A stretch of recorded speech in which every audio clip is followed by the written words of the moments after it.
হচ্ছে কাঞ্চনজঙ্ঘা দেখার উদ্দেশ্যে পঞ্চগড়ে এসেছি। এখানে যখন নামলাম তখন কাঞ্চনজঙ্ঘা দেখলাম, একদম পঞ্চগড় থেকে দেখতে পেয়েছি। ওটা খুবই গোল্ডেন দেখাচ্ছিল তখন, এখন তো সাদা হয়ে গিয়েছে। অসম্ভব সুন্দর। আমরা অনেক সৌভাগ্যবান যে আমরা দেখতে পেয়েছি, কারণ অনেকে এসে না দেখে চলে যায়। তাই এই তো অনেক বেশি ভালো লাগছে।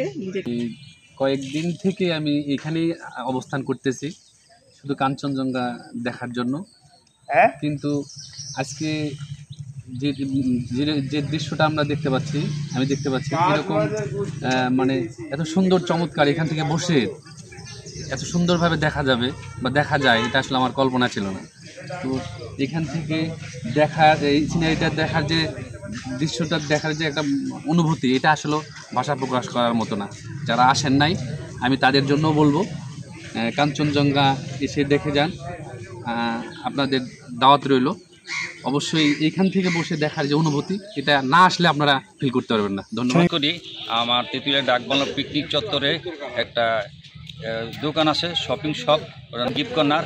আমি প্রতিদিন সকালবেলা এখানে আসার পর কাঞ্চনজঙ্ঘা অবলোকন করি, ভালো ভালো চিত্র দর্শকের দেখানোর জন্য সেবামূলক কাজ করি, এবং দর্শক আসি হয়রানি না হয় সুস্পষ্ট তথ্যটা দিই, এবং সবার সাথে কৌশল বিনিময় করি।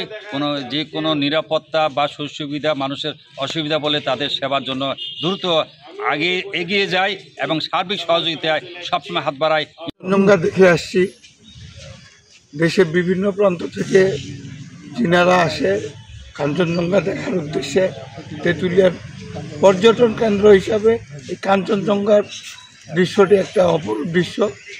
এখানে তেঁতুলিয়ার আসার জন্য আমি সকলকে আমন্ত্রণ জানাচ্ছি যে আসুন, বিনা পয়সায় কাঞ্চনজঙ্ঘা দেখে যান আমাদের তেঁতুলিয়াতে।